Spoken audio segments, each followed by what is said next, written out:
Thank you so much for watching. It's Microfighter Monday, episode 39. And from last week, we were what is the future of Lego? I really kind of ranted a little bit on the Series 8 because I consider that one of the poorest series to date, at least when I kind of scored it from a very subjective uh, perspective, and it just they really didn't hold up to many of the series. So I encourage you, if you want to really learn about all of the different microfighters, I have reviewed them all. Just check out my Microfighter Monday playlist on the Journal of the Scots channel, and you can check out any of these microfighter builds. So with that, today is going to be a lot more positive. I've gone through and really kind of put my thoughts on all of the different series and which ones were the strongest and weakest last week. Again, I really think Series 8 was pretty weak. It had a lot of flaws. I'm not sure where.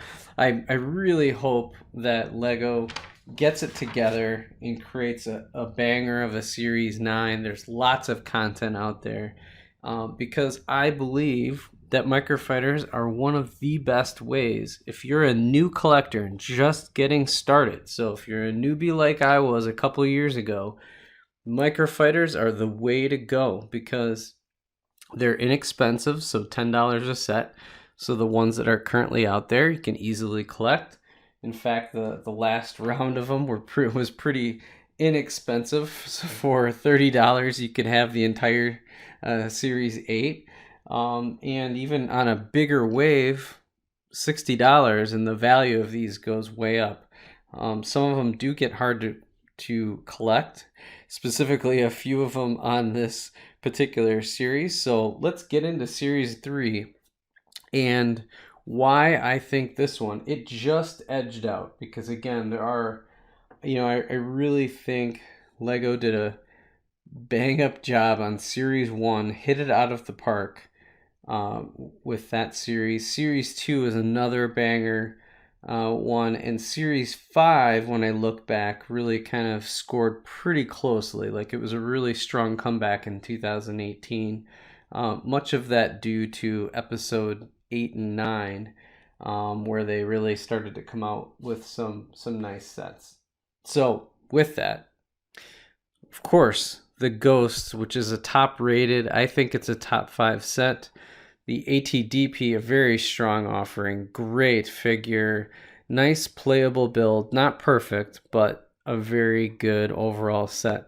Both of them are ones that when I just started collecting, I skipped out on and I missed, and I had it in my hands and I had to pay the piper to get both of those sets.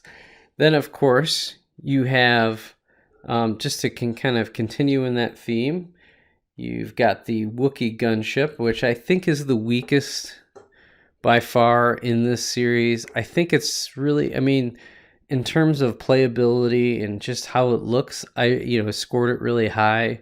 I think the figure's kind of average, nothing really special, so that kind of knocked it down a little bit. And then the build itself is just kind of like okay, right, from a purist standpoint.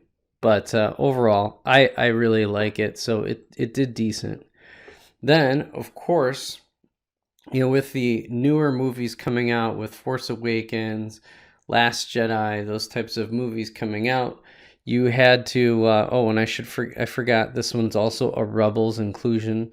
This battled the Ghost. This is the advanced prototype, and I think it's one of the better TIE fighters that Lego has put out, because you can kind of do different things with its wings. It's very playable. I think it really looks the part, and just looks good. And I really appreciate they put the printed tile on both sides. So you have 3 printed tiles, obviously the cockpit and everything like that. Nothing special there, very basic, even from the back, but just a strong overall. I love these. I think I've got like 3 or 4 of them. Yeah, I'm up to 3 of them. So I love this TIE fighter. Then of course there was these from the newer sequel movies. You had the First Order Speeder here, and I thought this is one of the best vehicles, and maybe that'll be another video, another Microfighter Monday, where I kind of get into what is the best vehicle out there.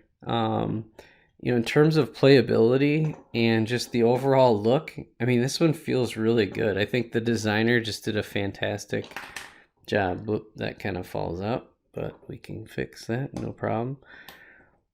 Turn left and right, very playable. And of course, the commando trooper is really cool. I really like that from a First Order standpoint. Good figure.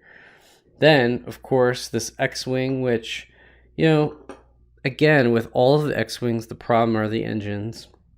The engines are not great. Of course, in the video that I did, I think that my wings were upside down. No big deal. We've got them corrected. And the figure itself with Snap Wexley is fantastic. I mean, I love Microfighters when they put in, well, here Harris Ndula is a great character, but Snap Wexley is a nice side character that you just wouldn't get in any set. So come to the rescue. You've got the Microfighter series, kind of adding in these great pilots that you just wouldn't get. So I really appreciate that. I think this is a nice, solid overall X-Wing. Maybe a slight improvement, but they still didn't figure out the engines on this one.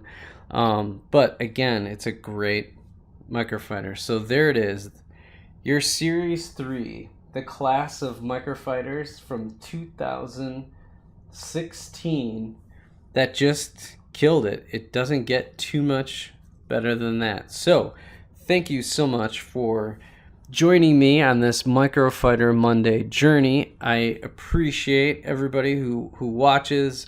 Make a comment. Do you think Series 3 is the best, or which series is your favorite? There's 8 series. This one may not necessarily be my favorite, but just pound for pound, if I look at the value here, it is by far and away slightly the best. So thank you so much for watching, and we'll catch you on the next Microfighter Monday.